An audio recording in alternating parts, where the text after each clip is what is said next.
Grabe talagang gutom guys, no? Grabe. Actually guys, dati, super super paborito ko yung spaghetti. And then, yung natikman ko na yung carbonara, parang mas gusto ko na yung carbonara guys. Pero number one talaga guys, gusto ko talaga is macaroni. Yun talaga ang gusto ko, macaroni. Maha, yun.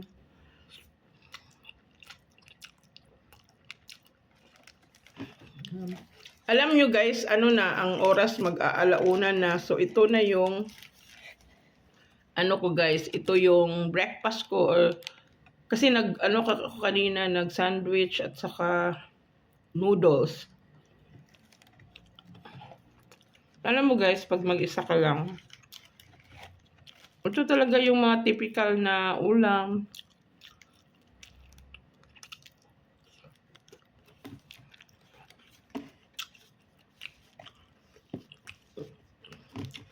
Pero honestly, gusto ko na din, okay lang din, okay naman din may kasama ka or may katuwang ka sa buhay.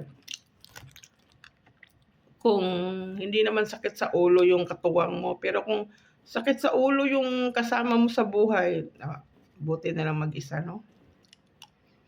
Hindi ako nagpaparinig nga, nagsasabi lang ako ng katotohanan. Peace.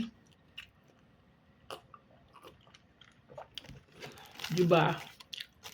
Parang maluwang na yung ano ko ngayon guys, pag-iisip, hindi na ako, grabe yung last month guys.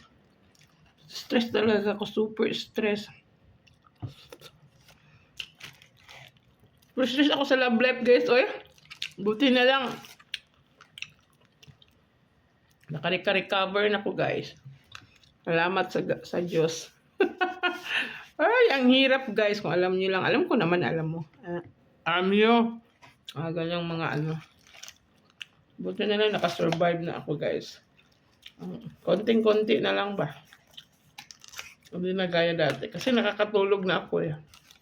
Dati kasi hindi ako nakakatulog. Kasi you know, hurt, ganun, cry. Sana no, walang mga taong ganyan, either malalaki o babae na mananakit ng damdamin. Kasi hindi nila alam yung pinagdaanan. Grabe. Hindi ko ma-explain. How much more yung... Alam ko, meron namang ano talaga yung... How much more. Meron kasing tao na... blessed lang ako guys kasi meron akong support system. Unang-una yung family ko. Tapos yung mga closest friend ko. Paano yung walang... Siya lang mag-isa tapos nakaranas ng mga ganun, pangluloko. Paano kaya, ano kaya? Yun pala yung iba, magpapakamatay, ganun. Parang meaningless ang buhay. Hindi ko rin dinajudge yung iba no na nagmahal. Na parang buhay mo siya. Uy, naranasan ko yan, no? Hindi ako magpapa-hypocrite.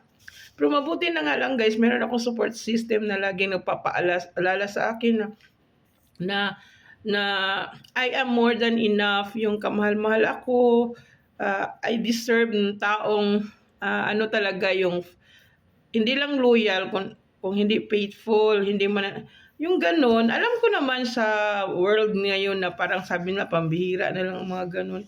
Pero meron pa naman din, di ba? Maniwala pa rin tayo. Pero sa ngayon kasi, ako guys, yung personal ko, ay sorry, thank you God. Hindi naman ako bitter talaga na, ay wala nang darating. Hindi ko na yan hinahanap. Hindi yan hinahanap, di ba? Kusa lang yan darating. So as of now guys, as of the moment, parang ang sarap mahalin ng sarili. Kasi parang bumalik na ako doon sa dati guys na masaya. Bumalik na yung ano ko, confident, gano'n yung basta gano'n. Nagsisimula na akong nakakalimutan yung tao na cause ng yung stress ko sa buhay. So, parang inintindi ko na lang na, hindi pala, sa totoo lang, in good reason, hindi pala yun, parang hindi yun tamang tao. So, pinaano lang ako ni God. So, yun guys. So, buti na lang talaga. Ay, Diyos ko, thank you Lord. So, yun, sharing lang.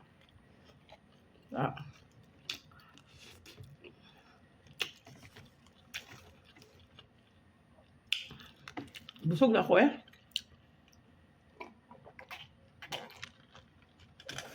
So, yun guys, no?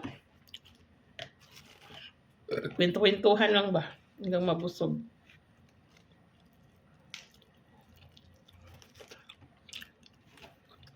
Thanks for watching. God bless. Be happy. Love yourself. Spread kindness and love. Babu, mama.